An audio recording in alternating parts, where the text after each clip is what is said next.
Saudara-saudara yang kekasih di dalam Tuhan, renungan kita kali ini kita ambil dalam Ulangan pasal 29 ayat yang ke-29. Demikian firman Tuhan.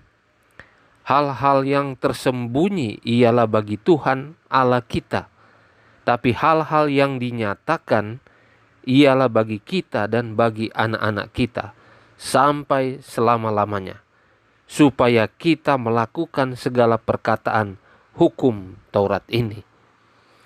Saudara-saudaraku, ini adalah penegasan kepada kita yang hidup sekarang ini.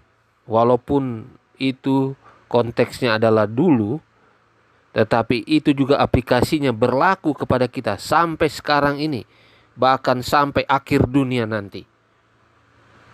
Ketika Tuhan menyatakan suatu kebenaran, suatu hal yang perlu diketahui dan dijalankan oleh manusia, khususnya oleh umat-umat Tuhan yang terdapat dalam firman-Nya, maka itu adalah pernyataan Tuhan bagi kita, bagi manusia, bagi umat-umatnya. Dan itu berlaku seterusnya sampai akhir dunia ini. Tetapi kalau tidak dinyatakan, tidak tertulis di dalam firman Tuhan, janganlah itu kita otak-atik. Kita mencoba untuk mencari tahu hal-hal yang tersembunyi yang tidak dinyatakan oleh Tuhan. Saudara-saudara sekalian, satu karya besar dari penipuan setan sekarang ini, bahkan sampai seterusnya, sampai dunia berakhir, setan akan berusaha menjadikan pikiran manusia agar terus-menerus menyelidiki dan mengira-ngira apa yang Allah tidak nyatakan di dalam firman-Nya. Dan ini dia sengaja lakukan kepada kita manusia. Ya. Walaupun hal itu sebenarnya tidak perlu diketahui, dilakukan oleh manusia, oleh umat-umat Tuhan. Tetapi inilah cara kerja setan yang besar untuk menipu manusia, agar manusia, khususnya umat-umat Tuhan, mencari tahu apa yang tidak dinyatakan oleh firman Tuhan. Jadi akan ada banyak orang, bahkan orang-orang yang memiliki jabatan penting, orang-orang yang sering berkhotbah, menyampaikan firman Tuhan di mimbar, di tempat-tempat yang ada di depan, yang akan berusaha untuk menafsirkan dan membuat pernyataan-pernyataan di luar konteks firman Tuhan. Tuhan tidak menyatakan dalam firman-Nya, tetapi mereka akan berusaha untuk membuat satu dua filsafat yang seolah-olah firman Tuhan, tetapi sebenarnya asalnya dari kuasa kegelapan atau dari setan sendiri. Lucifer adalah bapa segala pendusta.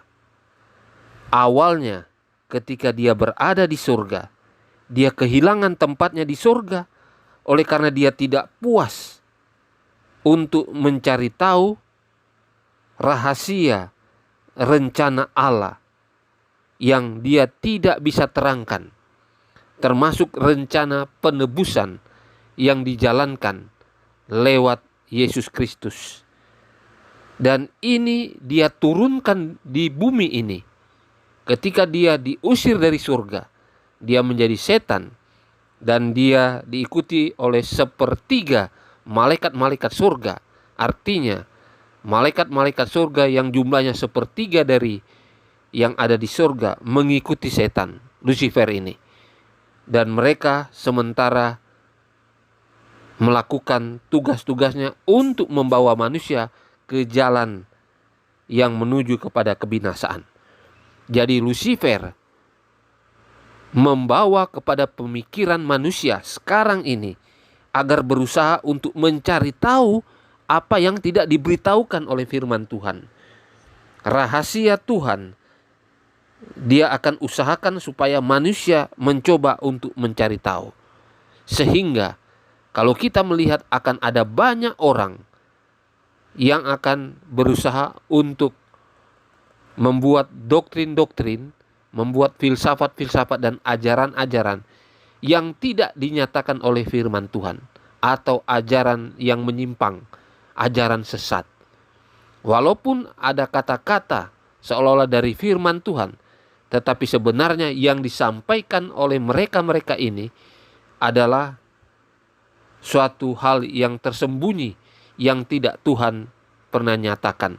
Tetapi setan berusaha untuk menggunakan pikiran-pikiran mereka ini, menyatakan seolah-olah itu datang dari Allah, dari Tuhan sendiri. Jadi setan sekarang ini berusaha mengilhami pikiran manusia dengan roh yang sama yang dimiliki oleh setan waktu dia melakukannya di surga.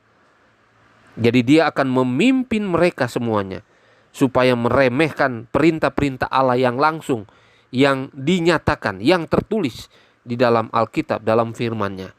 Dan inilah yang akan dia lakukan sebagaimana dia sudah lakukan di surga. Jiwa pemberontak itu akan dia berikan, akan dia buat kepada manusia-manusia, kepada orang-orang yang mengaku umat-umat Tuhan tetapi menggunakan pikiran keluar dari konteks firman Tuhan atau tidak dinyatakan oleh firman Tuhan yang merupakan rahasia Tuhan sendiri. Dan itulah yang akan terjadi di saat-saat ini. Inilah karya besar penipuan setan yang harus kita waspadai sekarang.